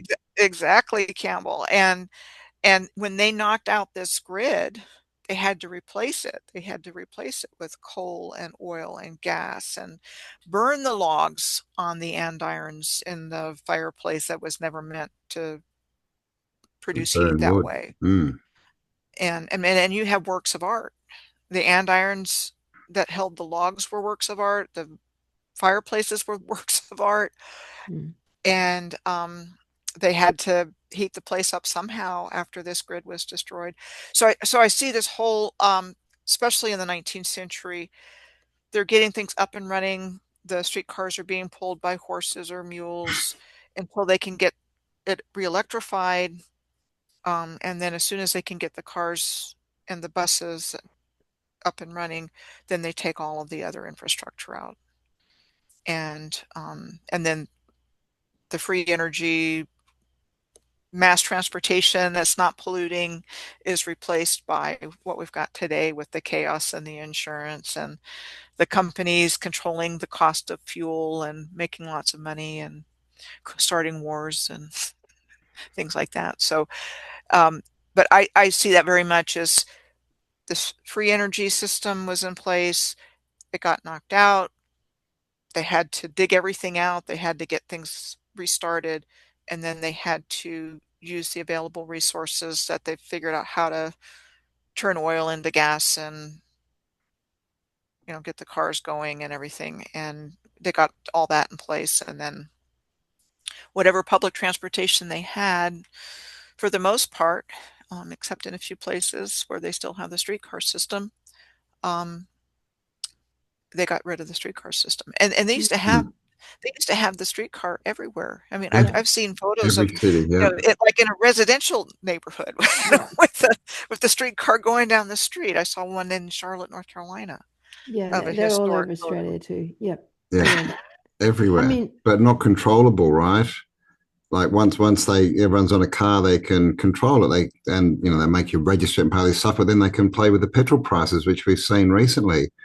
And then, of course, they reintroduce the electric Tesla car once it's controllable and full of, technology that's going to track you, because we had those back in the late 1800s.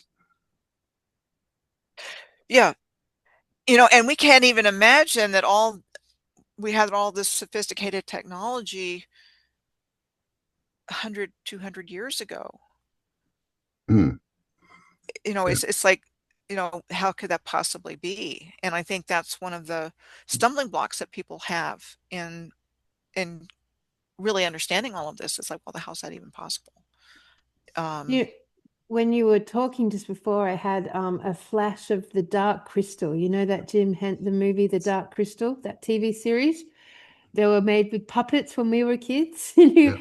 Have you seen it, Rish? Have you seen The Dark I Crystal? haven't seen it. I've Ah, heard of it though, but I totally haven't seen worth watching because it just flashed in my mind because the way the Dark Crystal works is they basically, whoever holds the crystal holds the power.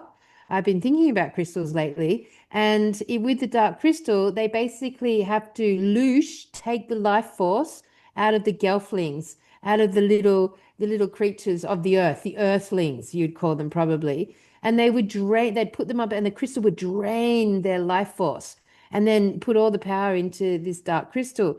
Like when I think of the lunatic asylums, when I think of what they were doing there to humans and continue to do, it's not that dissimilar, isn't it? It's like draining the life force, fine-tuning the technology that's going to drain the life force and then, bring that life force into a nefarious state.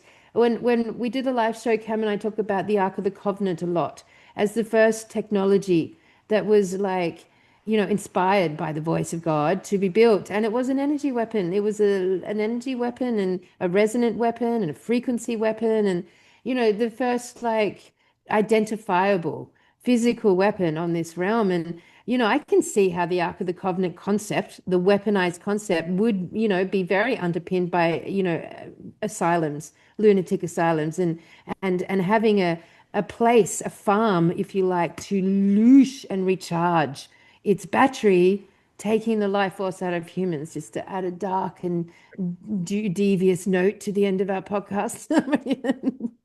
Well, I think that's what was taking place with these asylums and human energy. It was to harvest that really low energy of pain and suffering, in addition to whatever else they were doing. But these invaders, these parasites, need our energy, They so do. they're just Yeah, sucking it up. yeah. They're They're Mm. sucking sucking it it up up. in the churches that are, Yep, broadcasting yep, a ritualized human energy that's praying. Then you've got the Right. Yes. PREY and Exactly. PRAY, um, the black at boxes. games and stadiums, and you know the for team and the against the home team and the away Yep, team, and that going back and forth, the concerts, um, and just as a few examples. But it's just yep, like, again, going to the normalization of this. You just go there for Mm. recreation and entertainment, entrainment, Or yep. enter the taint of the mind. entrainment. Mm. Um, and so it's going somewhere. That energy is going somewhere, and I think it's going somewhere through this grid.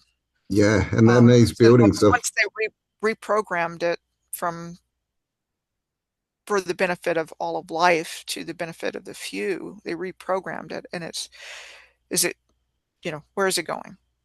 well, all the Something, granite, something right? is something is living off of it, I And the think. granite's full of crystals, which is sucking all this stuff in, right? All the stone that they use. Is that what haunting is? Because crystal carries memory, right? Is it then projecting it back out again? Just a thought. It very well could be. And you gave the example of prisons, the suffering going on in prisons, and that's probably not what we're told. I mean, basic behavior is criminalized, or they create the conditions which cause the criminal behavior, whether it's drinking or drugs or Yeah. just The, poverty and yeah. needing to commit a crime to have bread or whatever. I mean, Victor Hugo's Les Miserables was about, this boy that stole a loaf of bread to feed his family, and he gets thrown into prison for 20 years. I The mean, they beginning of the love, That's story. the convict story too, right? yeah, yeah. They love to entrap us in large groups. They love that. That's a very repetitive model across our culture. whether it be prisons or asylums or, religions or churches or, the black box rituals or the entertainment. It's always mass groups of us. But if they can get you there permanently and hold and bind you there, seems to be their preference. Yeah. Yep. And that story of prisons being built by convicts in the 1850s, 1855 comes to mind. You find that date everywhere. And well, Michelle, just so side note, it was around 1855, 56, 57, and 8 that they innovated and completed the transatlantic cable, which gave us the internet. They were the exact years the internet was established. Just side note, because that's a big thing, an unexplainable, big thing that was happening under our oceans using electricity at the same time. They were losing so much energy from these asylums. Right.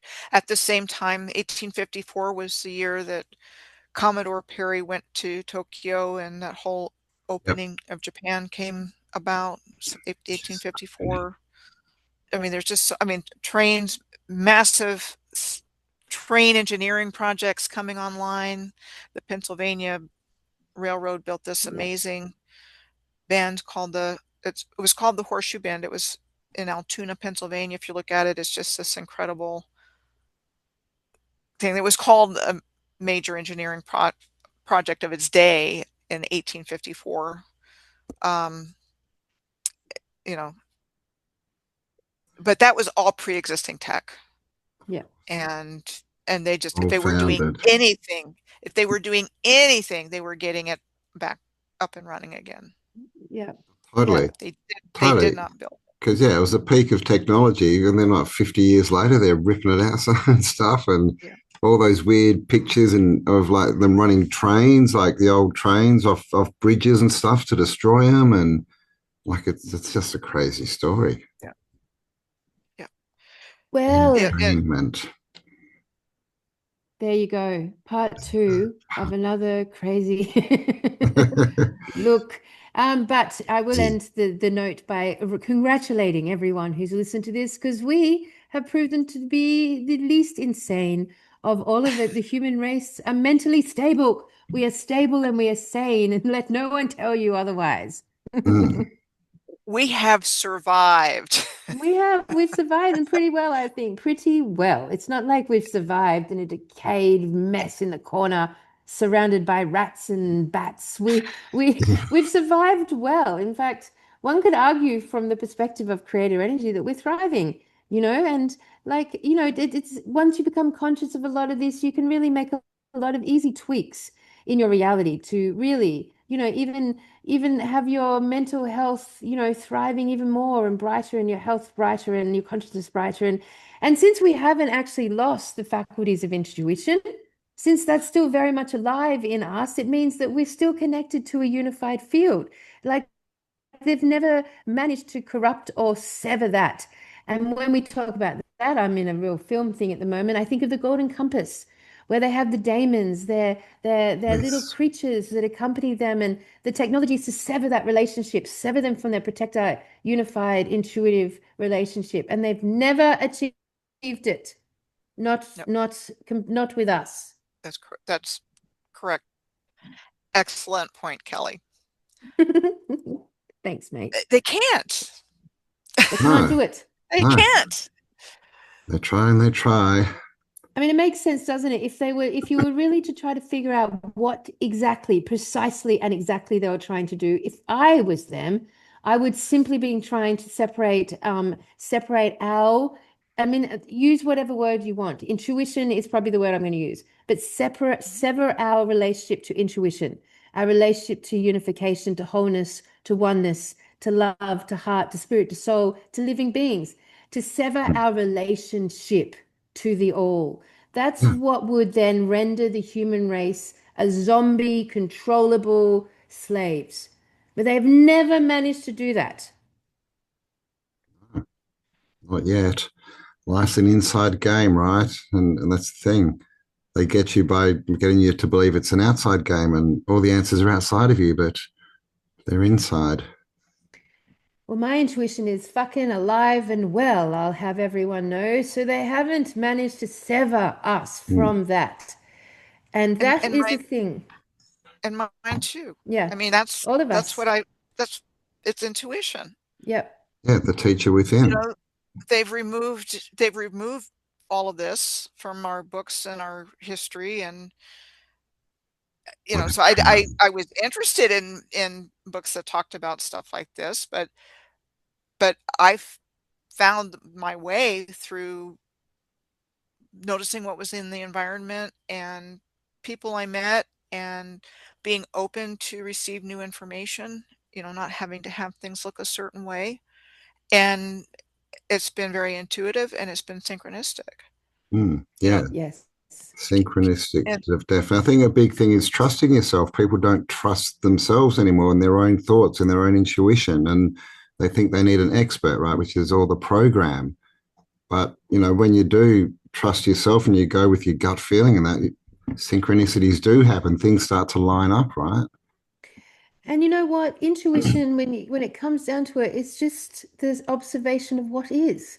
It's just the observation of the obvious. It's just what is obvious, what is. And like the entire foundations of what you'd call the truth movement was that exactly. It's that, intuitive beings just said, well, what's obvious about this? What is obvious about this? And that is intuition. That's it. That's it. That's the foundational understanding of what it is, the study of what is. Yeah, and believing it, right? Because you look out, right, and it's a flat Earth, and they go, "Oh, hang on, look at all these equations. What you see is wrong. Believe us, That's we're right. experts. Don't trust Exactly. yourself, trust Yep. us." Exactly. The study of what is. And that's how this whole Tartarian thing is unfolded. Hey, like, at some point, Cam, you were like, what is that? Mm. What is that? I've Oh, noticed it. What is it? star thoughts were a massive one for me. I was Yeah. literally like, "What the hell is that?" Yeah. Same with the asylums. Like, what are All of it, they? right? What, and, why? and The cathedrals. Yeah. all we're doing is putting this information out there for you to consider, Yep. Mm. to look Yep. Yeah. at, and ask the same question: what Yep. is that? What's obvious about That's, this? and discernment is always important. Doing your own research is always important. Don't just follow to Just follow. please don't follow. Um, Don't follow you random know, people like us on YouTube. Think for yourself. it, we're all doing the best we can. We're not all saying exactly the same thing, but we're putting our bits together. That's the power, right? Answers lie in conversation. The truth hides in conversation. It's all of and us with Yep. all of our different perspectives. Yep. Mhm. That's And right. sitting down and having a conversation about it, and bringing you into the conversation. Yep. Indeed. Basically. Isn't And this strange? yeah. And through the study of what is obvious, the the the the deception just falls away. Like once you ask that question, nothing untrue can stabilize around that question, because it's all of the deception that we've been hit with is, like, usually, generally speaking, visual information. It's just like that. It could be because when all of this unfolded after the flood, they introduced media. They started with the printing press, and then the radio, and then the newspaper, and then television, and then all designed to present us with visual context, because we're visual thinkers. And the psychology of the human brain is you only have to see something 7 times, and then you're sold. It becomes reality. We only need a few impressions at the same time. Do, do, do, do, do, do, do.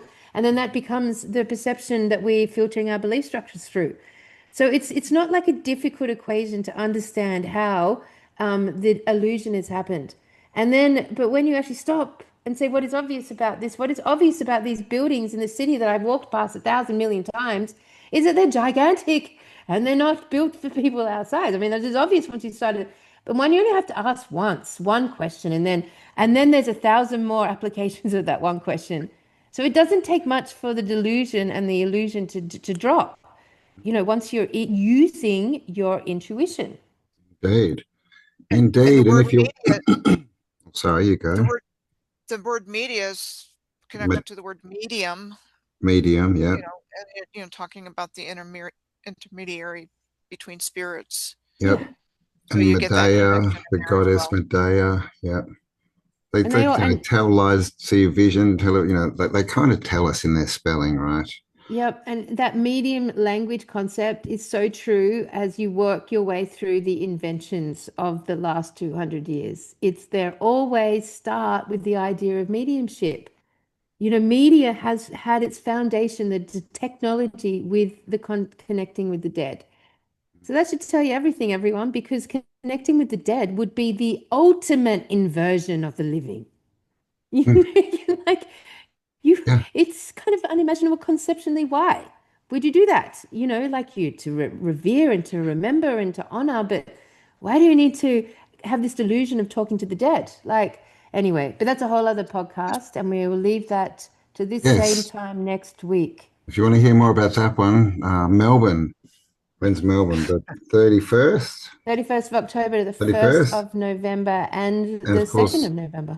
and come and join the conversation with Michelle, 18th of Yes. September. I'll put the links for both below.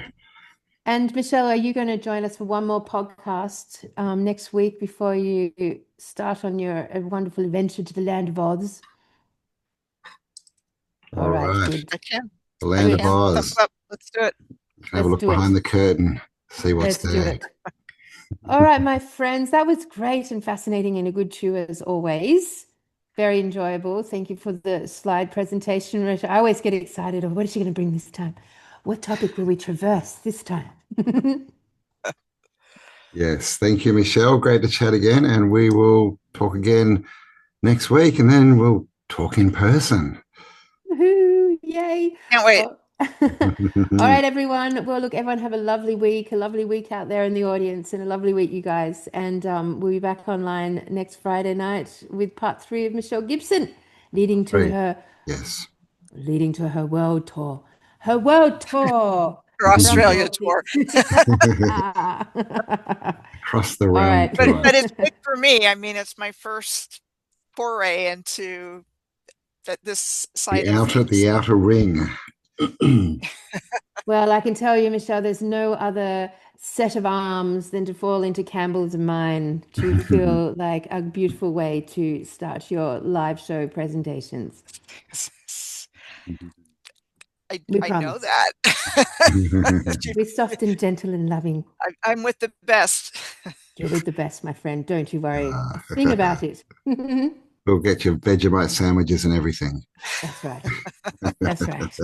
All right, everyone. You guys have a great week out there in the land of the old realm. We will speak to you next week. Thanks for joining us. And go and get your tickets for Melbourne and Michelle Gibson. Yep, Live on our below. website. Yep. Yep. Stay awesome, guys. See Lots ya. of love, everyone. Bye, everybody. Thank you for joining us.